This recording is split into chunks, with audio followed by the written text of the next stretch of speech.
Hi, this is Jen Rubin, and this is Jen Rubin's Green Room. Don't forget to subscribe. Wow, it seems like a month has passed since we last got together, but it's only been a few days. What has happened?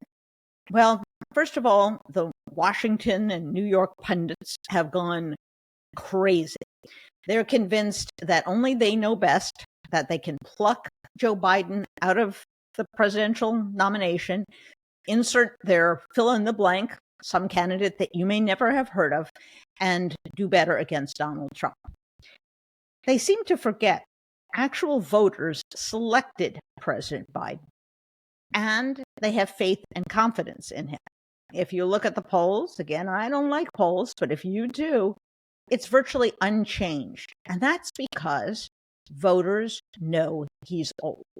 He is old. He said he's old. We've seen that he's old.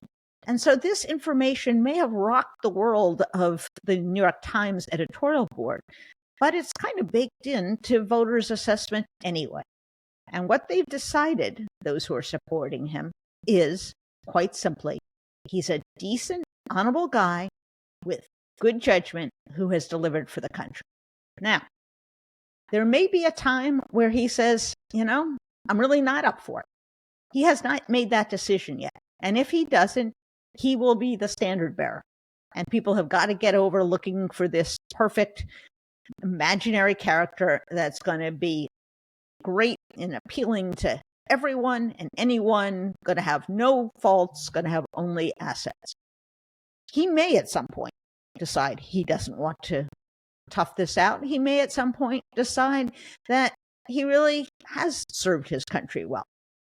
If he does that, and if he makes the decision, then there is only one solution. And you can put aside the fantasy baseball about choosing Governor Whitmer or the governor of California, Governor Newsom.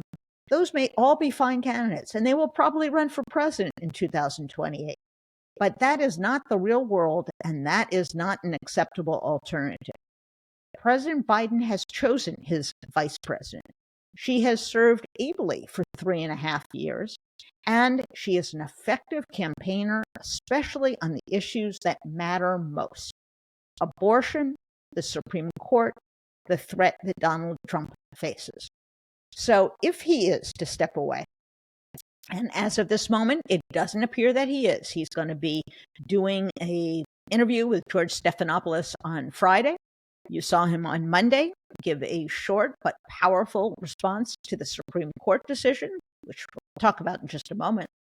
And today, which is Tuesday, he was out talking about extreme weather and climate change initiatives.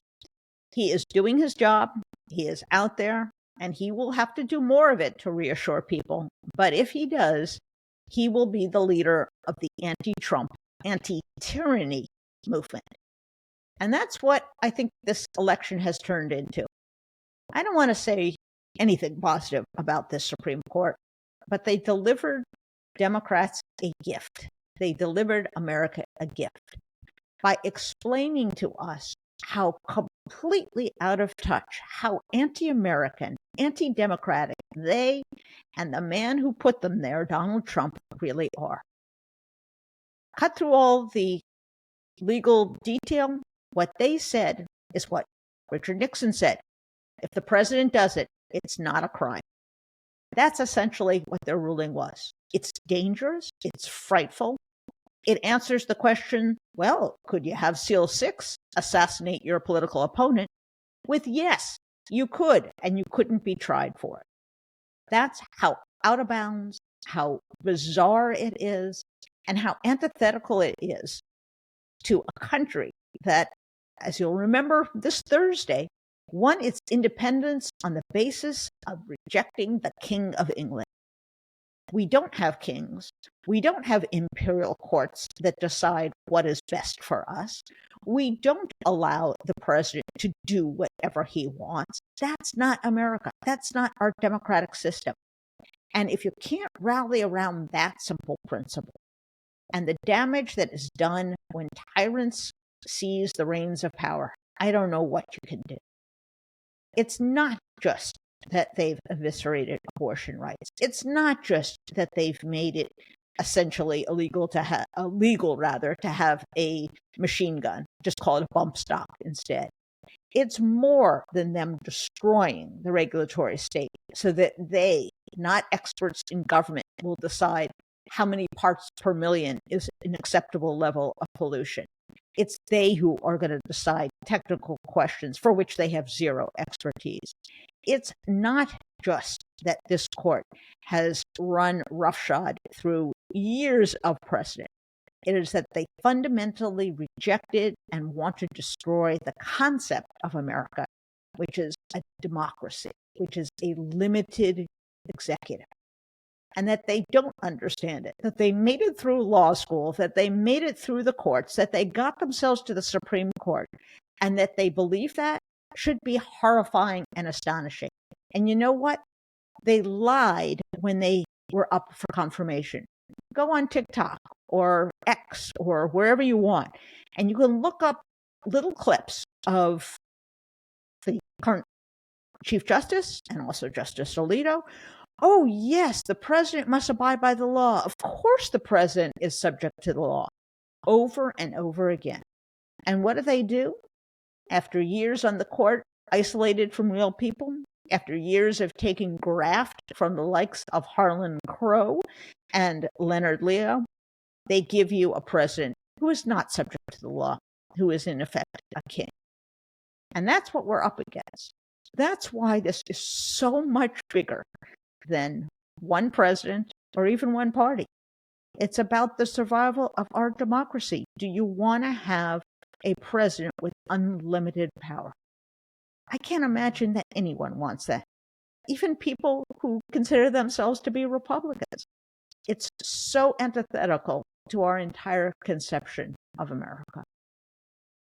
So I think it's been an eventful week, not because the chattering class is still going nuts over last week's debate, but because now the stakes are so clear. And your vote, your participation is more important than ever. So take a break from the insanity online, take a break from scrolling, and instead talk to people about what this election is really about. And talk to me. Send in your comments. I want to hear from you. I want to hear what you're concerned about. If you don't agree with what I just said, great. Let's hear what you have to say. I think it's through that back and forth conversation, through me learning what motivates you and you understanding how I see things, that we come to a more meaningful and more effective movement to retain our democracy.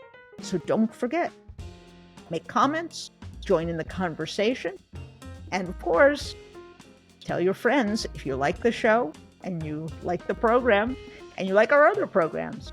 They can follow us, they can listen on Spotify, Apple Podcasts, YouTube. All they have to do is click right there. See you next time.